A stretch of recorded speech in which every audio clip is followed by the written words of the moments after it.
alguns anos era praticamente impossível imaginar pessoas alugando a casa para estranhos, pagando por caronas com desconhecidos, locando bicicletas para ir ao serviço e até dividindo o espaço de trabalho com profissionais de diferentes empresas. Foi através da economia compartilhada que empresas como Airbnb, Uber, Yellow e a WeWork se tornaram conhecidas. O Miscelânea de hoje fala sobre esses novos modelos de negócio e também sobre consumo. E eu chamo aqui no estúdio para conversar com a gente a Dariane Gatto, que é estrategista em negócios, e o Wilton Noviski, que é especialista em aluguel de imóveis. Sejam muito bem-vindos. Obrigada. E aí, Clarissa, eu tô aqui com a Clarissa, que está sempre trazendo uns dados para a gente. Tudo bem? Tudo bem. É isso aí. Então, para começar, eu queria que vocês explicassem para a gente o que é economia compartilhada. A economia compartilhada, ela vem muito junto com um movimento mais consciente de consumo, com uma filosofia mais minimalista de aquisição de bens, sejam eles produtos, experiências. Então, ela tem um foco muito mais em compartilhar com a sociedade, com o local ali que você está inserido, o uso do que você vem buscando. Então, existem oportunidades para você dividir equipamentos que têm alto valor, dividir aluguel de carro, dividir casas, dividir o uso, inclusive, de recursos, espaços de trabalho, né, que são os coworks. Tem uma série de oportunidades que a pessoa pode criar e estabelecer uma conexão onde ela divida com outras pessoas aquele ambiente, o custo, as responsabilidades, a manutenção, e o foco disso é ter serviços de qualidade, ter uma experiência bacana, segura, legal, mas que não tenha um custo tão alto e a pessoa tenha que ter um consumo tão excessivo para se apropriar. Ela tem um foco muito maior na experiência do que na propriedade de cada item como esse. Legal.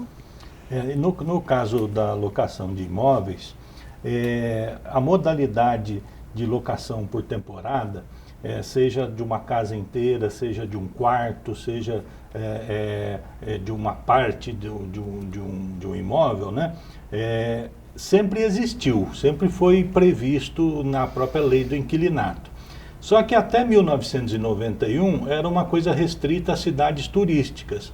Na revisão que a lei sofreu em 1991, abriu para todo tipo de cidade. Na onda da tecnologia e, como a Dariane falou, dessa nova economia compartilhada, essa locação se popularizou. E as plataformas como o Airbnb tornaram muito mais fácil, muito mais popular esse tipo de atividade. Legal. Então, essa questão, assim, são novos modelos de negócio que surgem exatamente para se repensar essa questão do consumo? É uma nova mentalidade de consumo, né? É um consumo que privilegia muito mais um olhar sustentável para aquilo que está sendo feito. A gente sabe que hoje, com 7 bilhões de habitantes, se a gente continuar aqui no planeta com o mesmo nível de consumo que a gente tem, isso vai ficar cada vez mais grave e as consequências vão ser mais severas. Então, em virtude de tudo isso que está acontecendo, eu percebo dentro dos negócios que nós trabalhamos que as pessoas têm uma consciência maior. Elas buscam oportunidades de poder dividir, compartilhar algumas coisas para pelo menos minimizar o estrago que era feito anteriormente. É uma mudança gradativa que vai acontecendo, né? Vem aos poucos aí com a nova geração, mas que tem estado muito forte nos últimos 3, 4 anos. A gente tem presenciado isso bem fortemente. No caso dos imóveis, é comum a gente ouvir as pessoas falarem assim: meus filhos cresceram, foram embora e eu fiquei com a casa, morando sozinho numa casa grande. E aí a pessoa passa a compartilhar os espaços da casa com 2 objetivos. Um é ter uma renda extra e o outro é afastar a solidão, ela ter convivência com outras pessoas, né? A gente escuta bastante isso, esse tipo de sentimento e de experiência dos proprietários de imóveis. E de certa forma, para vocês, esses negócios eles estão ligados com a tecnologia, com aplicativos, com sites ou não necessariamente? Não necessariamente. Com certeza a tecnologia ela facilita muito a conexão entre as pessoas. Quem está interessado, né, em compartilhar aí serviços, bens, produtos. ela vem de uma forma que soma muito, mas ela não está exclusivamente linkada com a tecnologia.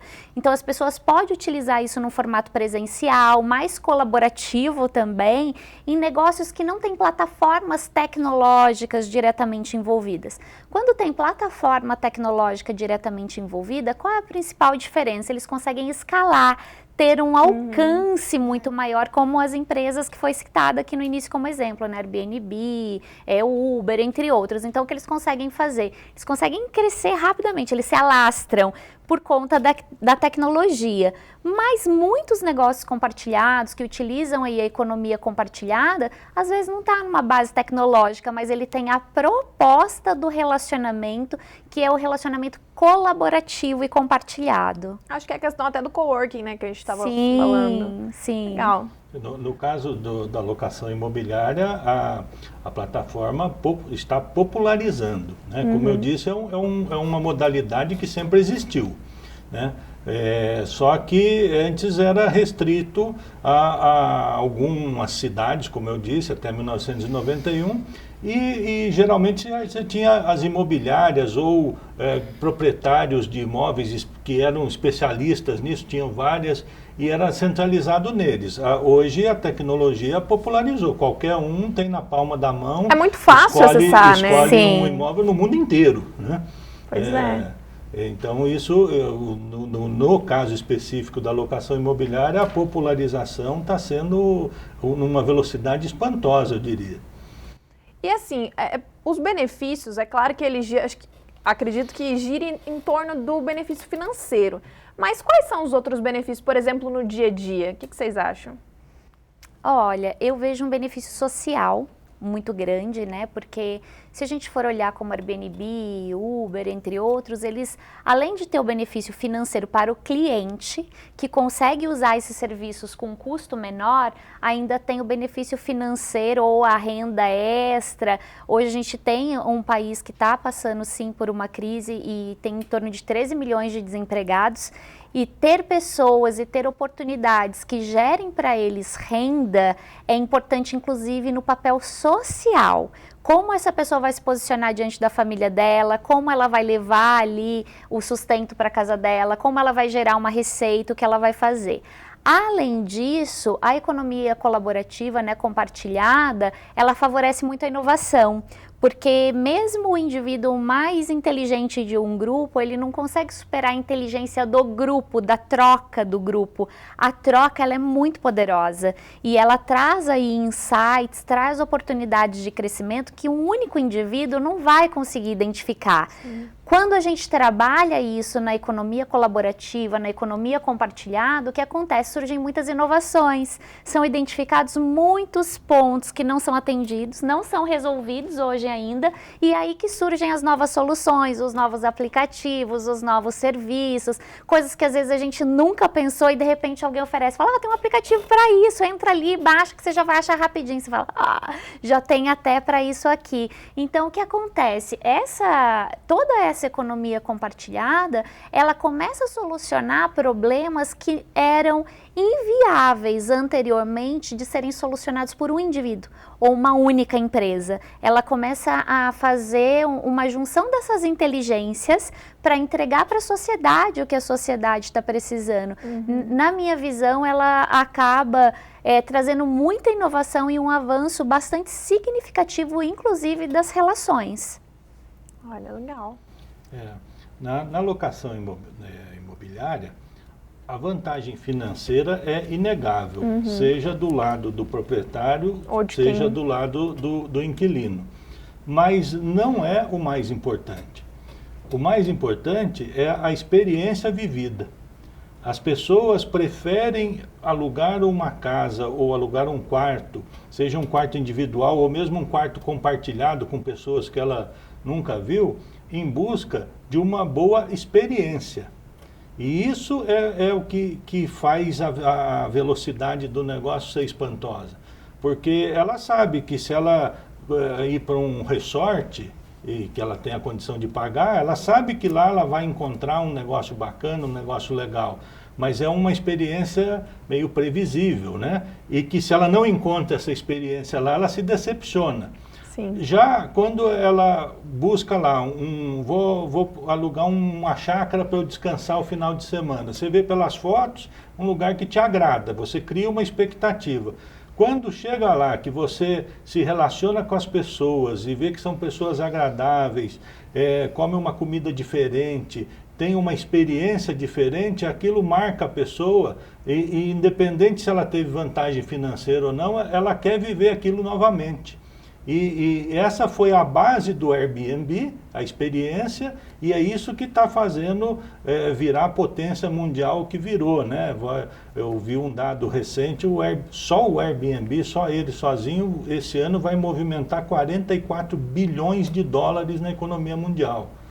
É mais do que qualquer rede hoteleira e mais do que o triplo do segundo aplicativo, do segundo lugar na mesma categoria. Olha só.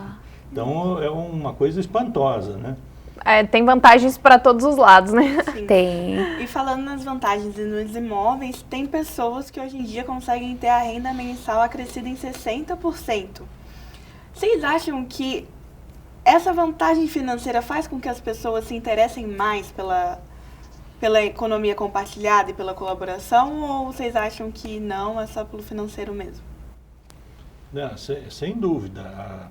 A gente tem conhecido pessoas que começaram ali, botaram um quarto da casa para alugar, ou mesmo uma casa que ela tinha que estava lá esquecida, ela só para fazer um dinheiro, e de repente ela viu que além do dinheiro ser compensador, valer a pena, valer o investimento, ela parte para outros, para ter mais imóveis, mais cômodos da casa sendo alugados, porque a rentabilidade é muito boa.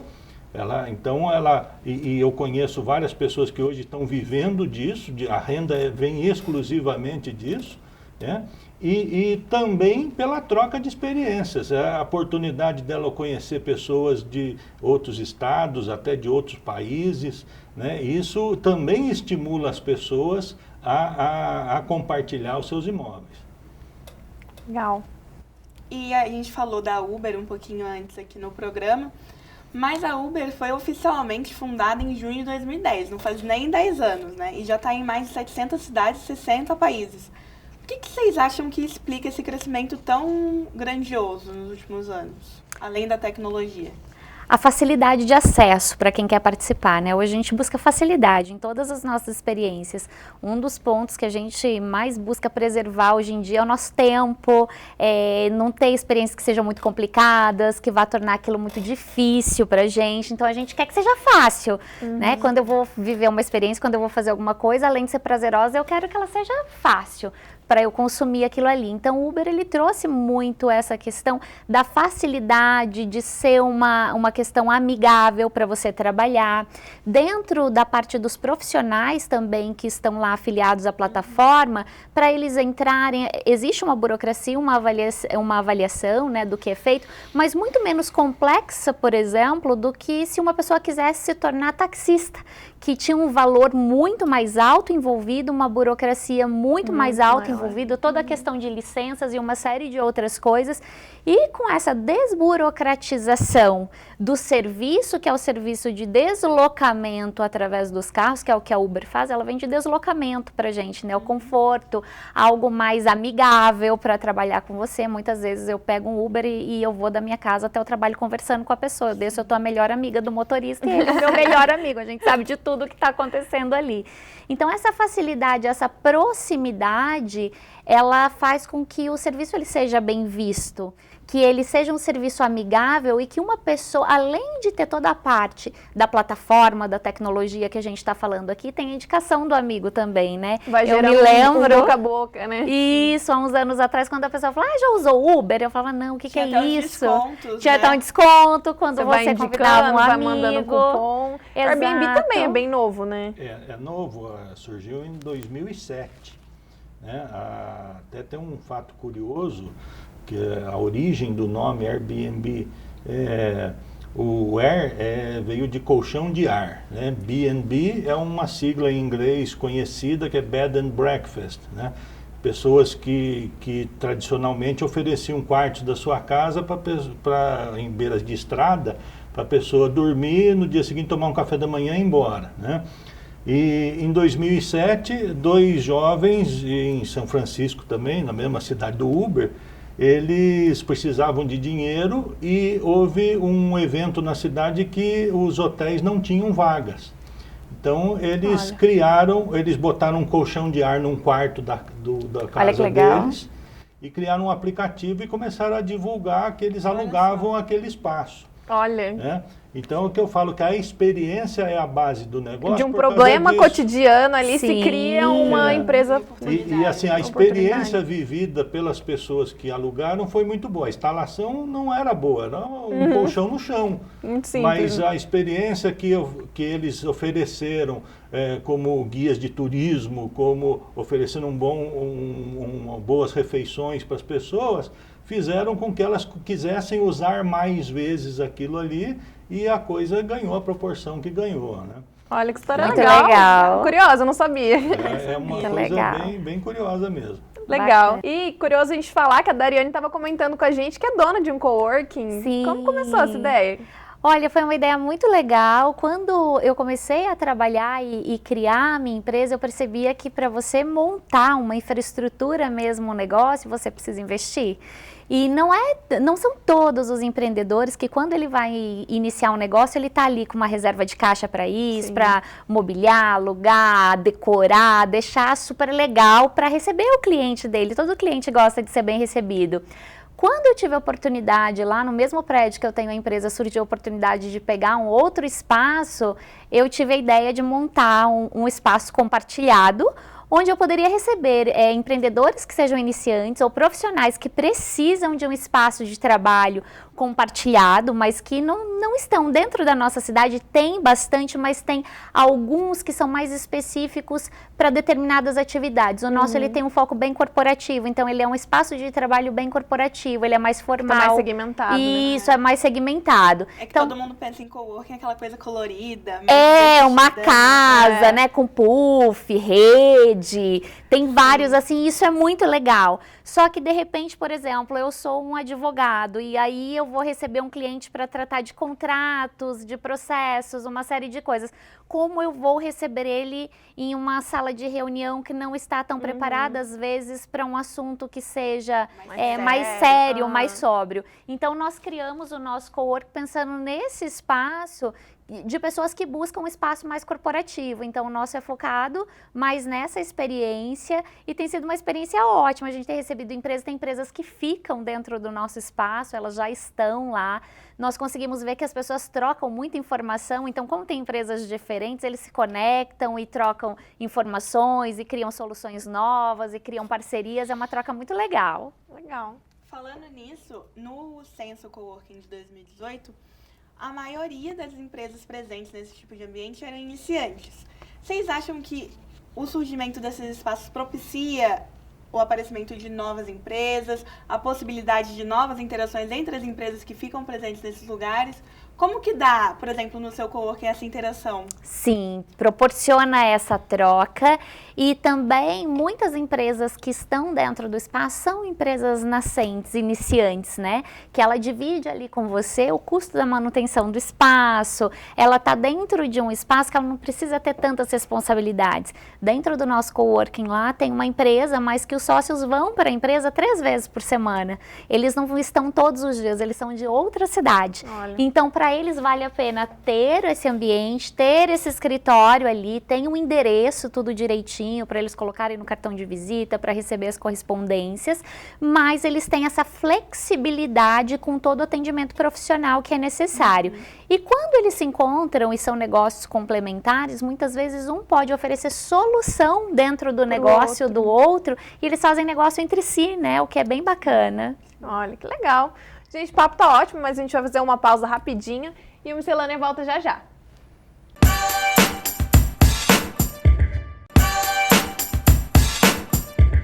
Voltamos com mais miscelânea. A gente está falando hoje sobre economia compartilhada. Olha que papo legal. E a gente comentou bastante no primeiro bloco, falando sobre os novos modelos de negócios, as empresas que são muito conhecidas. Mas vocês acham que a chegada dessas empresas fizeram com que outros negócios mais tradicionais precisassem se reinventar? Por exemplo, quando o Uber chegou, os taxistas tiveram muitos problemas. O que vocês acham? No mercado imobiliário, isso está em franco desenvolvimento, né? Aquele modelo tradicional da imobiliária, aquele ponto grande no centro da cidade, tudo, hoje isso já está mudando, né? Já temos as chamadas imobiliárias virtuais, que justamente são baseadas em negócios visando o compartilhamento de informações e diminuindo os custos, né? Então, isso está em franco desenvolvimento no mercado imobiliário. Olha. Mudou para todas as empresas, para todos os segmentos. Quando chega um movimento tão forte desse jeito, as empresas tradicionais elas precisam se reinventar, rever as estratégias delas, como elas vão se posicionar, que tipo de serviços ainda cabe oferecer, né? Por exemplo, se a gente for pensar aqui em São José dos Campos, a Yellow, ela colocou as bikes na rua, os patinetes, e tem uma série de coisas que a gente vê que rola por aqui, que é uma delícia utilizar. Então, se uma pessoa não for utilizar uma bicicleta constantemente, diariamente, que tem uma especificação ali daquela bike que ela queira comprar, vale muito mais a pena para um final de semana ela pegar uma bike da Yellow para usar, aproveitar, não precisa se preocupar com a guarda, não precisa se preocupar com a manutenção daquilo ali, né? Eu mesma tenho uma bicicleta há 5 anos que está lá e andei 3 vezes na bicicleta. Eu olho para a da Yellow, eu penso nisso, eu falo, gente, então são coisas que vai mudando a nossa cabeça e a gente entende que às vezes não é necessário você ter. Então acontece isso com as bicicletas, acontece isso com os carros. Hoje muitas pessoas, eu conheço inclusive pessoas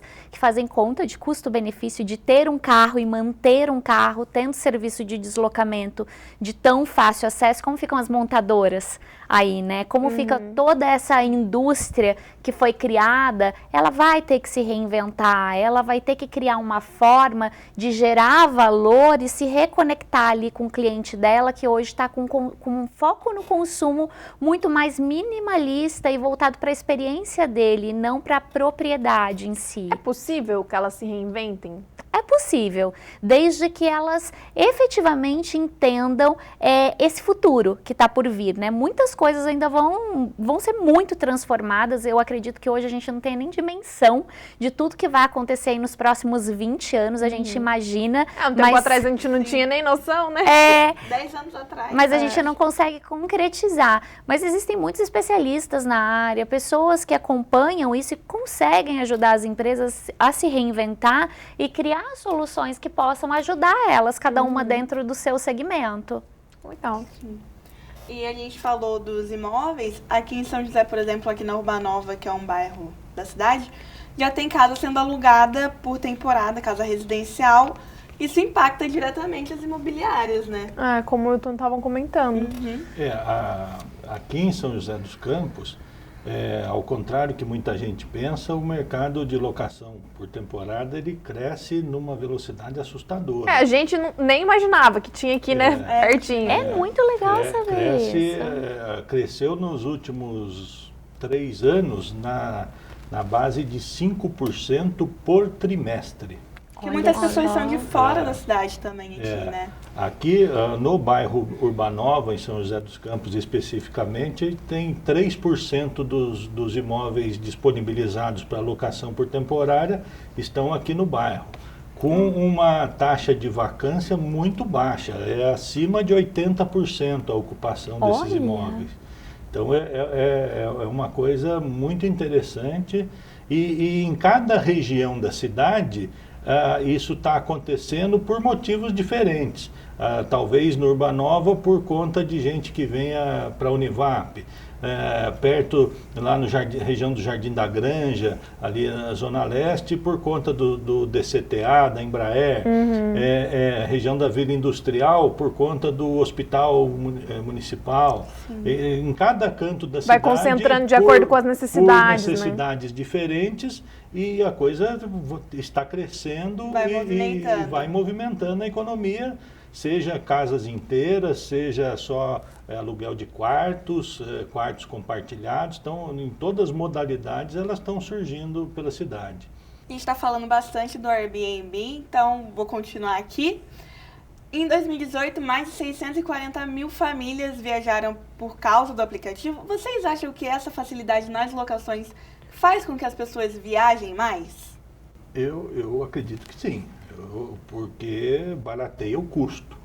Além do que a questão da experiência, que eu falo que é o que mais as pessoas buscam, né? Eu tenho uma curiosidade, no seu dia a dia as pessoas buscam mais essa questão da viagem mesmo, né? Aqui em São José dos Campos, o turista de São José dos Campos, vamos chamar assim, é o turista de negócio.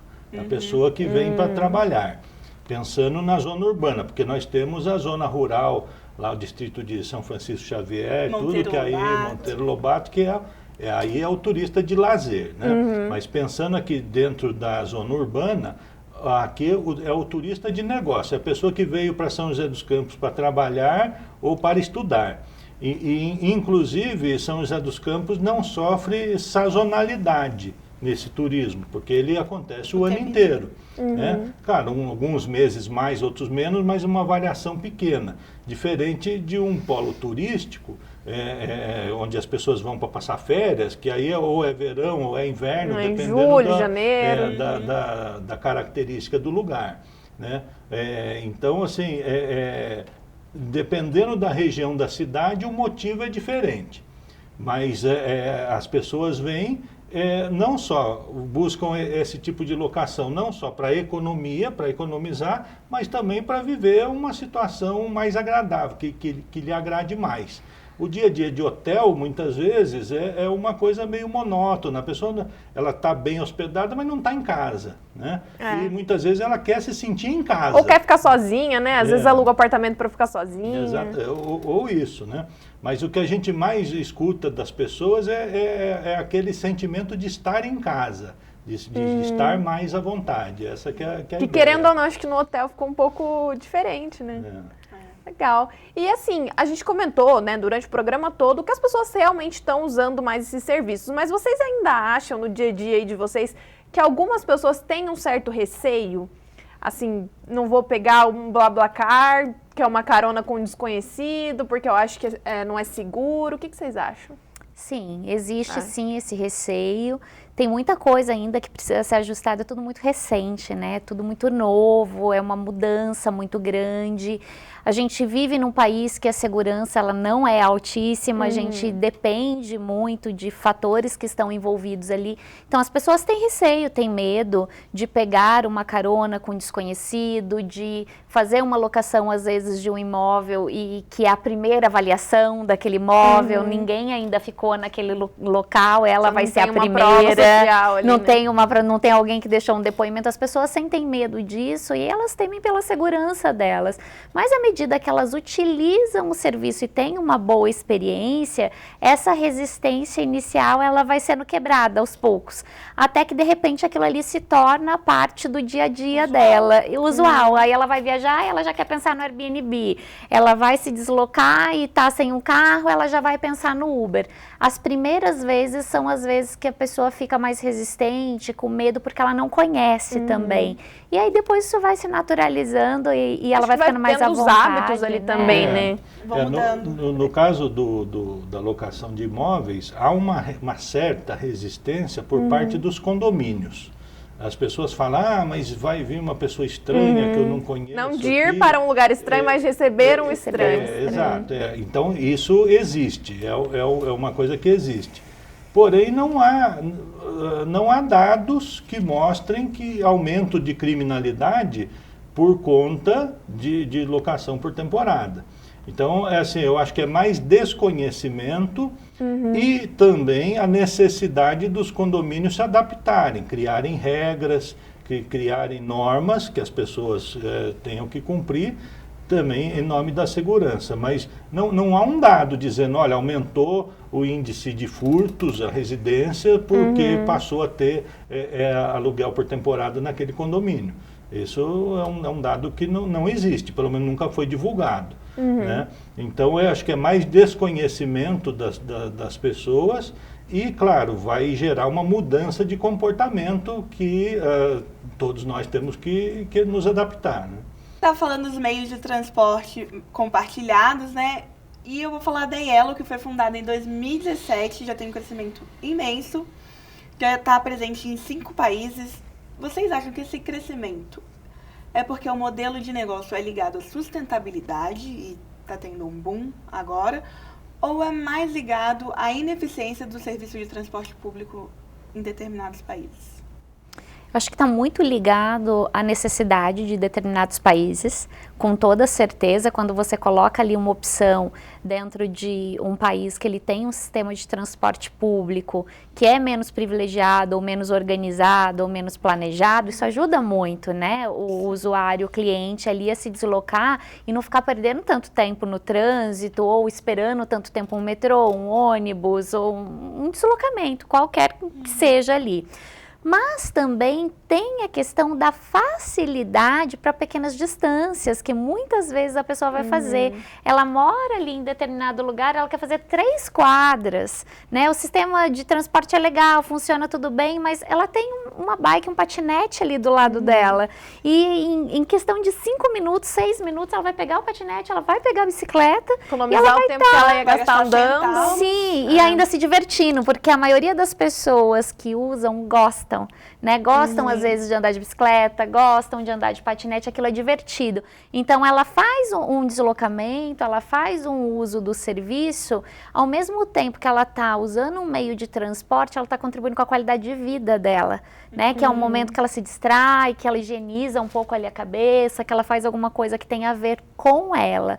Então tem a questão sim do transporte público, mas também tem a ver com as características do consumidor hoje, que busca muito a questão da qualidade de vida, da diversão, do tempinho, né? Se tiver um tempinho, ele quer aquele tempinho para ele poder fazer alguma coisa que ele goste. Eu acredito nisso. Como eu já disse, a experiência do cliente é muito importante, né?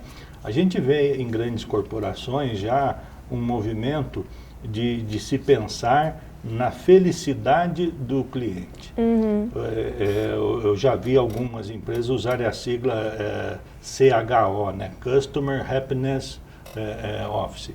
Ou seja, vai além do pós-venda, além da garantia, além da assistência técnica, vai além. O que o meu cliente quer para ele ser feliz, para ele gostar do meu serviço. Então, esse eu acho que é o foco do momento e que a economia compartilhada consegue prestar mais do que a corporação tradicional. Perfeito. Né? É aquilo que a pessoa deseja.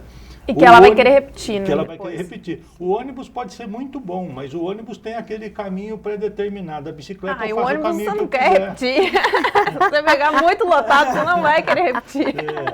É a liberdade. É a liberdade, exatamente. Falando no dia a dia dos brasileiros, o SPC fez um levantamento e mostrou que 79% dos brasileiros acredita que os bens de consumo e a divisão deles torna a vida mais fácil e funcional, e 68% se imagina participando ativamente do consumo colaborativo nos próximos 2 anos. Como que vocês acham que é o futuro disso aí? Vocês acham que no Brasil vai pegar, não vai pegar, já está pegando? Como que vocês encaram isso? Eu acho que no Brasil já pegou. Nas grandes metrópoles isso é muito mais intenso do que no interior dos estados, né? Mas a gente consegue ver, por exemplo, em São Paulo existem prédios que as pessoas conseguem locar ali, o loft, o local, e se ela quiser se mudar para perto do trabalho dela, ela só liga na central de atendimento e avisa. Fala, olha, vou me mudar desse bairro, então a partir de hoje eu vou estar em tal lugar. A hora que ela chegar do trabalho, naquele dia que ela combinou, a casa dela vai estar toda arrumada, essa casa que é locada para essa experiência compartilhada, vai estar tudo organizado, arrumado pela própria empresa que administra o prédio e administra essas locações que são por tempo determinado, mas muito mais curto, e ela vai ser recebida na casa dela com champanhe, inclusive, para ela já inaugurar o local novo.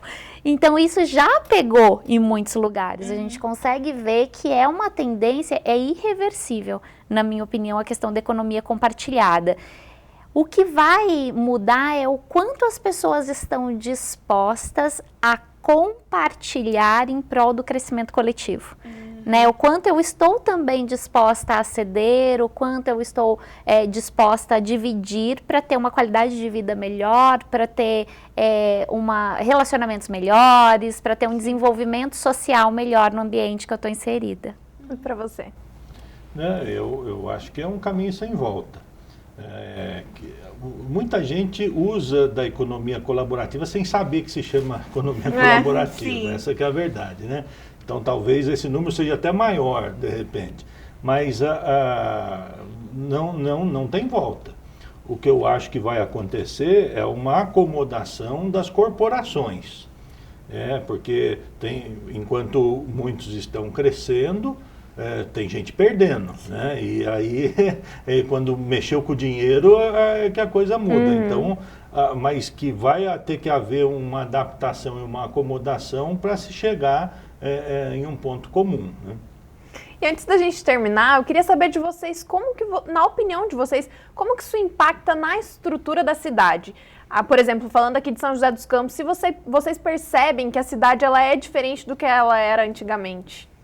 Eu acho bem diferente. Eu nasci e cresci aqui, então eu acho que ela é bem diferente. A gente vê que tem determinados locais, principalmente locais que são encontros, né, locais que permitem as pessoas se encontrarem mais, locais públicos, que no entorno desses lugares tem muito uso de serviço compartilhado. Seja das bikes, sejam de espaços compartilhados, sejam de serviços, né? Às vezes a gente vai em parques, a gente vê ali empresas que são empresas de recreação, unidas ali num espaço coletivo para olhar toda aquela criançada que está dentro do local. Então isso está cada vez mais comum. Dentro da nossa cidade a gente já consegue observar bastante coisas. Tem uma loja na Avenida 9 de Julho que ela criou ali alguns artesanatos e os produtores podem expor direto dentro da loja e você consome ali. Então não é um produtor, vários produtores juntos colocam, que mostra pra gente que não é só a questão da plataforma, E vira né? uma forma de lazer também, né? Que as Vira. pessoas vão para ver algo diferente que elas não estão acostumadas a ver, né? Tudo muito novo pra gente, né? Acho que a própria condição econômica faz com que a cidade mude. Hoje, pensando no mercado imobiliário, as habitações, os apartamentos são menores. Então, as pessoas têm que usar mais o espaço comum, o espaço público, para se movimentar, para lazer, para fazer um exercício, tudo diferente do que era anos atrás, quando as casas eram maiores, eram grandes, né? Hoje todo mundo mora em lugar mais apertadinho. Vai obrigando as pessoas a saírem de casa. Obriga a pessoa a usar mais o espaço comum. Legal. Gente, nosso papo infelizmente está chegando ao fim, mas antes da gente encerrar, eu queria que vocês deixassem para essa câmera aqui as redes sociais, site, para o pessoal acompanhar o trabalho Então de eu vou vocês. deixar o meu Instagram para vocês, é @DarianeGato, com 2 T's, e @Resulte Consultoria DH. Então, nesses 2 canais, vocês conseguem encontrar todas as informações aí para se conectar. Legal. O nosso Facebook é BNB aqui com K, anfitriões profissionais. O nosso Instagram é BNB aqui, _SJC. Legal, perfeito. Bacana. Gente, muito obrigada, o papo foi ótimo. Obrigada Obrigadão. pelo convite, foi uma delícia. Obrigado mesmo. pelo convite. Obrigada, Clarissa. A gente vai ficando por aqui. E o Miscelânea de hoje fica por aqui. A gente se vê na próxima. Para assistir esse e outros programas, é só você entrar no canal da TV Univap no YouTube e também seguir as nossas redes sociais, que também é TV Univap, no Instagram e no Facebook. Até mais!